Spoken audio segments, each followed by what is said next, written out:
15 años, como ustedes saben, presentan rezagos enormes en matemáticas, lectura y ciencias, que son las tres competencias básicas que debe desarrollar todo estudiante en grados preuniversitarios.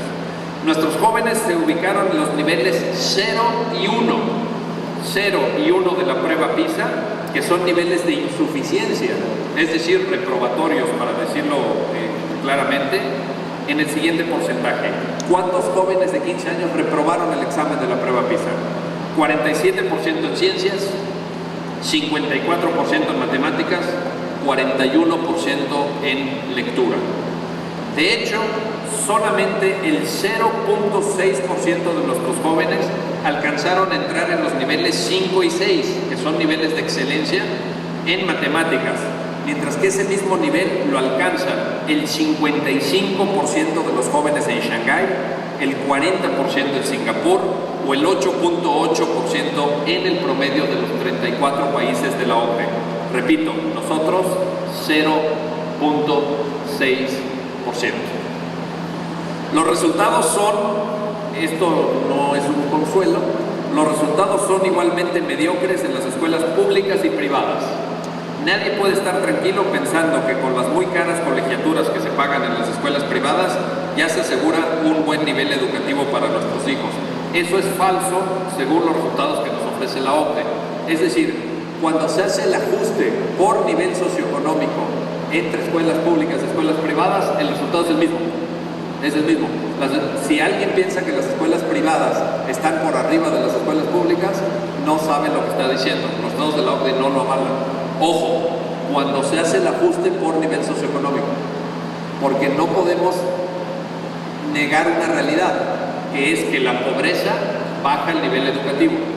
La pobreza baja el desempeño de los estudiantes. Ustedes estoy seguro que cuando en el aula reciben alumnos que llegan sin desayunar, que en sus casas no tienen condiciones materiales suficientes, ven un bajo rendimiento.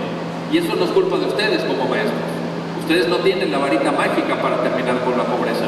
Pero cuando se hace el ajuste, las escuelas privadas no salen arriba, no salen mejor. Y las clases medias y las clases altas de México pagan muchísimo dinero por esa educación privada, pensando que con eso sus hijos ya estarán mejor atendidos en el plano educativo. No es cierto, dice el OCDE. Los resultados obtenidos implican que nos tardaremos 26 años en alcanzar el promedio que los países de la OCDE tienen hoy, y 55 en el tema de la ciencia, y 55 años para alcanzar, en matemáticas, y 55 años para alcanzar al puntero, al que está primero de los 34 países. Nos tardaremos 27 años en tener el mismo promedio que tiene hoy la OCDE y 64 años en alcanzar al puntero en lectura. Y nos tardaremos, aquí viene el dato demoledor, 77 y 149 años en alcanzar el promedio de la OCDE y al puntero de la prueba PISA 2012 en ciencias. Es decir, en el año 2162 ya podremos decir que somos un país desarrollado en ciencias. Lo trágico es que ni nosotros, ni nuestros hijos, y quizá ni siquiera nuestros nietos lo verán. Habremos fallado como personas, como sociedad y como país.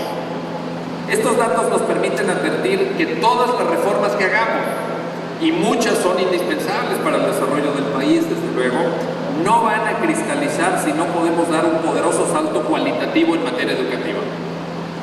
Déjenme les cuento. Estos son los datos, están ahí disponibles, son datos públicos, no estoy diciendo nada que no sepan. Ustedes se enfrentan día a día con esta realidad y lo saben mejor que nadie. Ustedes están en el frente, ustedes están en la línea de batalla, ustedes están en la primera línea de la batalla educativa en este país. Así que no les he dicho nada que no sepan. Pero déjenme ahora complementarlo con una anécdota.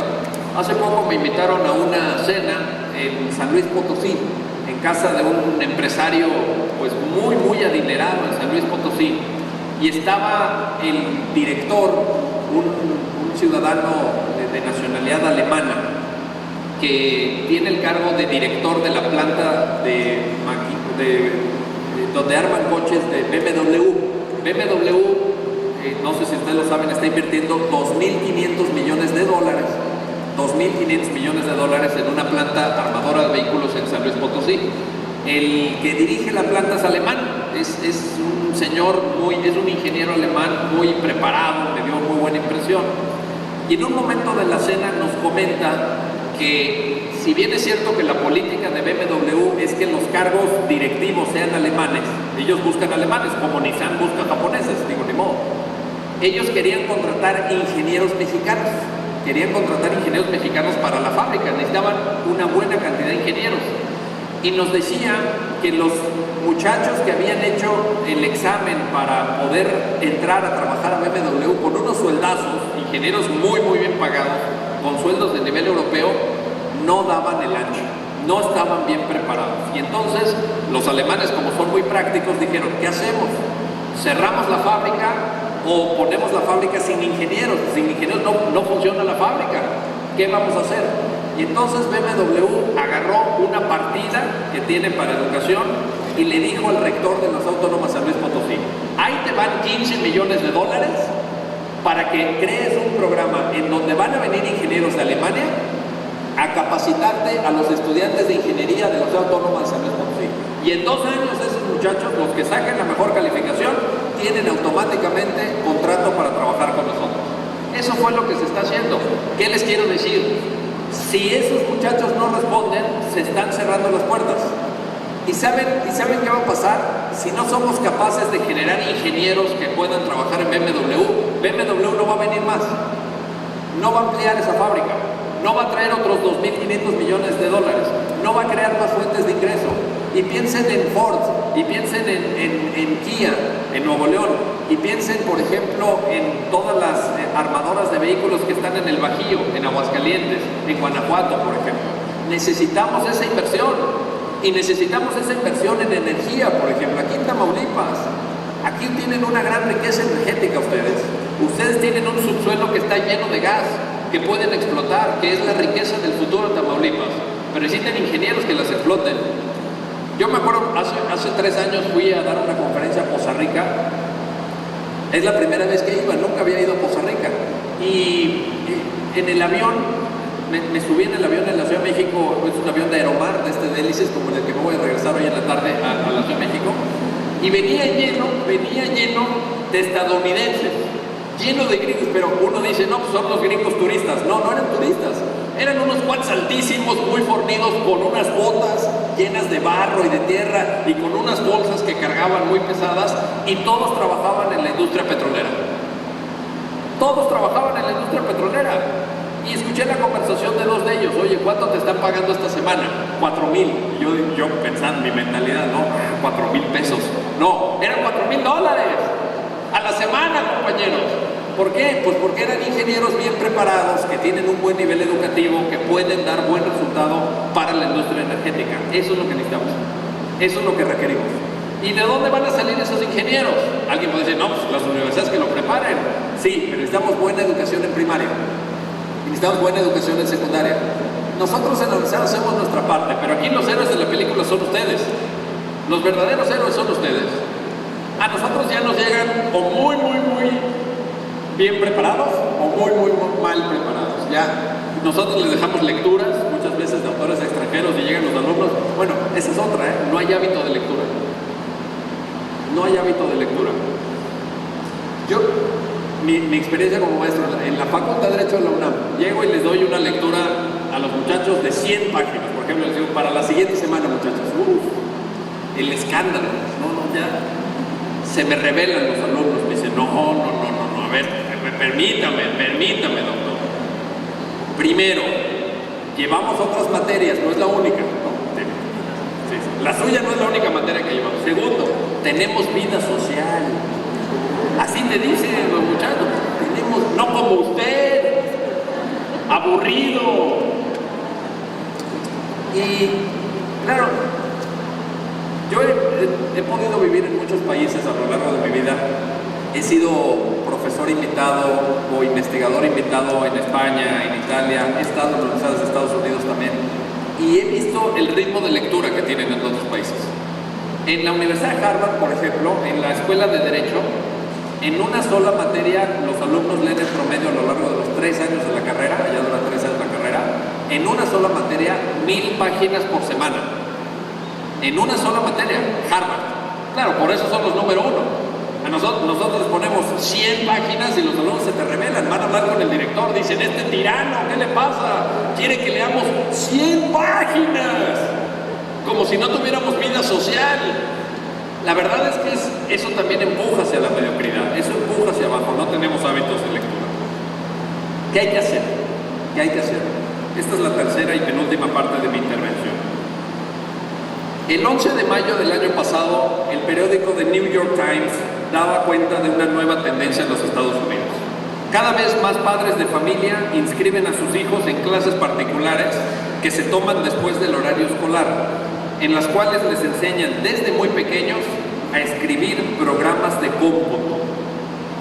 Desde el mes de diciembre del 2013, más de 20,000 profesores en los Estados Unidos han tomado cursos de capacitación para darle clases a sus alumnos a partir del primer año de primaria y hasta el último de preparatoria para poder escribir, entre comillas, programas computacionales. Para el próximo año escolar, que empieza ahora en otoño, más de 30 distritos escolares ya impartirán este tipo de cursos regularmente, seguía diciendo la misma nota de New York Times. Que los niños estadounidenses estén tomando esas clases les va a permitir no solamente tener las habilidades técnicas para hacer nuevos programas de cómputo, los cuales pueden llegar a tener un valor incalculable en el mundo moderno, sino también ejercer la imaginación y la creatividad, que es el recurso natural más valioso que puede tener cualquier sociedad en la época en que estamos viviendo. Cuando leí la nota no pude dejar de pensar en lo que les estamos enseñando a nuestros hijos en las escuelas mexicanas y la forma en que uno y otro sistema pedagógico afectará el futuro de los alumnos. Mientras que en Estados Unidos, pero también en Corea del Sur, Israel o Finlandia, las escuelas buscan generar uno o varios genios de las computadoras, como Steve Jobs o Mark Zuckerberg. Nuestras escuelas se conforman con producir egresados que alimenten las maquiladoras, que producen los coches o las pantallas planas que requiere el mercado norteamericano. Mientras que hoy en día las sociedades cada vez requieren de más ingenieros y personas que sepan de matemáticas, nuestras 3 carreras más demandadas en México desde hace muchos años son contaduría, administración y derecho. Todos quieren ser abogados. Necesitamos más ingenieros, necesitamos más imaginación. ¿Por qué? ¿Han escuchado ustedes, los más jóvenes estoy seguro que no me dejarán equivocarme en esto, pero todos lo hemos escuchado, todos lo hemos leído? ¿Han escuchado de este nuevo programa que se llama Pokémon Go? Todos están con el Pokémon, ¿no? Dicen, están buscando Pokémones por todos lados. ¿Qué es eso? Eso es un programa de computación. La empresa que es dueña de Pokémon es una empresa japonesa. La empresa que es dueña de Pokémon, a raíz de la explosión que tuvo esto y del gran interés que ha generado, subió 80 veces su valor en la bolsa. 80 veces su valor en la bolsa. ¿Por qué? Porque crearon un programa. Otro ejemplo, ¿qué hay que enseñarles a los alumnos? Ahí les va. Otro ejemplo. Los que tienen cierta edad se acordarán de esto. Los más jóvenes a lo mejor nunca lo utilizaron. ¿Se acuerdan de las cámaras Kodak? Nuestras vacaciones, ¿sí o no? El rollo, ¿se acuerdan del rollo? Tenías la cámara, ponías el rollo, tenías que ir con cuidado porque si no se velaba el rollo. Se acababa el rollo, digamos 24 fotos, podías tomar 24. Sacabas el rollo con mucho cuidado y lo llevabas a un establecimiento, una tienda de revelado. Y ya revelabas las fotos y la mitad habían salido, la mitad habían salido borrosas, la mitad desenfocadas, le habías tomado una foto al pie, no servía. Kodak. Esa empresa quebró en el año 2013. Tenía en el momento de la quiebra, cuando quiebra Kodak en 2013, tenía en nómina 149,000 empleados en todo el mundo. 149,000 empleados. Ese mismo año, una empresa que también todos ustedes conocen, que se llama Facebook, una empresa que se llama Facebook, compró a otra empresa. Esa otra empresa se llama WhatsApp. ¿Ubican WhatsApp? Cuando Facebook compra WhatsApp, la empresa WhatsApp tenía 19 empleados. 19 empleados. ¿Cuánto pagó Facebook por WhatsApp en 2013? Ahorita vale 10 veces más, pero ¿cuánto pagó en 2013? Todos los empleados de WhatsApp en 2013 eran menores de 30 años. No habían cumplido, eran cuates que le sabían a la computación. ¿Cuánto pagó Facebook por esa empresa? 19,000 millones de dólares. 19,000 millones de dólares. Menos de 30 empleados, menos de 30 años de edad. Así se hace la riqueza en el mundo. ¿Cómo fue Facebook? ¿Se acuerdan de Facebook? Mark Zuckerberg era un estudiante en Harvard. Era un estudiante. De hecho, dejó de estudiar para poder dedicarse 100% a Facebook. ¿Cuánto vale hoy? ¿Cuáles son las empresas que más valen hoy en el mundo? La empresa que más vale en el mundo se llama Alphabet, antes conocido como Google. Ahora lo debieron para llamarlo Alphabet. La segunda que más vale se llama Amazon. Una de las que más está subiendo se llama Uber. ¿Y saben qué es Uber? El de los taxis. ¿Saben qué es Uber? Es esto, nada más que esto. En Corea del Sur, leí una nota hace poco también en New York Times. En Corea del Sur a los niños de 8 años, les dejan jugar videojuegos en el salón. A ver, ¿ustedes les dan permiso jugar videojuegos en el salón a sus alumnos? No, ¿verdad? De 8 años. ¡No! Aquí está prohibido. En Corea del Sur los ponen cada día a jugar 1 hora de videojuegos. Dicen, oye, no, pues eso es para que el maestro descanse, para que el maestro no sé qué. No, ahí viene el truco. ¿Saben cómo está el programa que les dan chance de jugar? Es un programa incompleto. ¿Qué quiere decir esto? Se empiezan a picar los chavos, y entonces va el príncipe matando dragones para llegar al castillo donde está la princesa y de repente se termina, ¿no? Oye, ¿y ahora qué hago? Oye, pero ya voy a llegar. ¿Qué haces? Completa el juego. Ahí te van las instrucciones de programación. ¿Y qué hacen los niños? ¡Pum! Se ponen a pensar cómo quieren seguir el juego. Se ponen a pensar cómo programar eso. La pregunta es, ¿qué estamos haciendo nosotros con nuestros niños de 8 años? Les estamos diciendo que se aprendan las fechas de cuando Morelos hizo no sé qué, cuando Santana hizo no sé cuántos.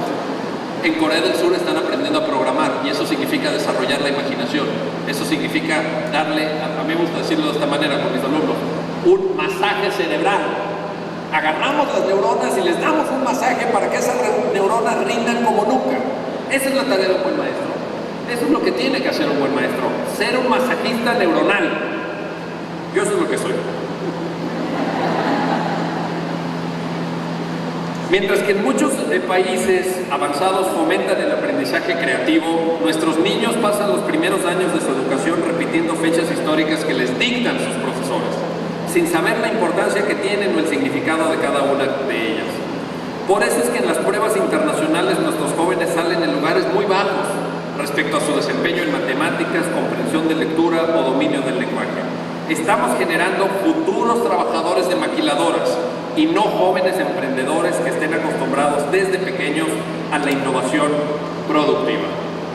Lo último que les quiero decir, porque llevo ya casi 50 minutos hablando, es que preparé para ustedes, habiendo recibido naturalmente la invitación del Congreso para estar aquí esta mañana, escribí para ustedes una carta. Es una carta a los maestros. Esta es una carta para ustedes y con esto cierro mi intervención y me despido. La carta se titula La importancia de ser maestro y dice lo siguiente, es una carta de un servidor para todas y todos ustedes, estimados colegas, estimadas colegas, maestros y maestras. No salen en las páginas principales de los periódicos ni ocupan espacio en los noticieros de televisión y radio. No son celebridades seguidas por millones de fans, ni tienen cuentas de banco en Suiza, bueno, salvo alguna excepción. No manejan coches de lujo, ni pueden ir a esquiar en la nieve durante el invierno. Pero pocas cosas en el mundo podrían entenderse sin ustedes. Son los maestros, las personas que dedican su vida a enseñar a los demás, a transmitir el conocimiento acumulado durante milenios por la humanidad, a formar nuevos y mejores ciudadanos, a abrirles los ojos a los niños ante las complejidades del mundo moderno, a desarrollar su pensamiento y su imaginación. Seguramente Bill Gates no habría inventado el sistema Windows si no hubiera tenido buenos profesores en la escuela primaria y secundaria. Y Steve Jobs no hubiera podido imaginar el iPad sin haber tenido conocimientos básicos de dibujo y de diseño. El mundo no sería el mismo si no hubiera habido maestros dedicados a perpetuar los conocimientos de lógica sistematizados por Aristóteles, sin la memoria de los avances médicos logrados por los antiguos griegos, sin la observación de las estrellas hecha por los primeros navegantes que se aventuraron a explorar los mares del mundo. De hecho, todo el conocimiento que se ha logrado no serviría de nada si no pudiera ser debidamente transmitido y mejorado, generación tras generación, en esa tarea magnífica e infinita que llevan a cabo los profesores. Si lo pensamos con detenimiento, nos daremos cuenta que en realidad el significado y el rumbo de nuestra vida adulta dependen en buena medida de lo que aprendimos en la escuela, del amor y dedicación que pusieron nuestros maestros al enseñarnos matemáticas, historia, civismo, idiomas extranjeros, etc. De ese conocimiento adquirido en la infancia dependieron en el pasado y siguen dependiendo en el presente los inventos que nos han permitido mejorar admirablemente la calidad de vida de miles de millones de personas en el planeta. Por eso es que no resulta extraño que hoy en día el desarrollo de los países tenga como columna vertebral sus sistemas educativos. La inversión en infraestructura y medios pedagógicos de frontera ocupa un gran espacio en los presupuestos públicos y también en el gasto que hacen las familias, puesto que todos sabemos que invertir en la educación de los hijos es determinante para asegurarles un futuro promisorio. Sin embargo, pese a todas las evidencias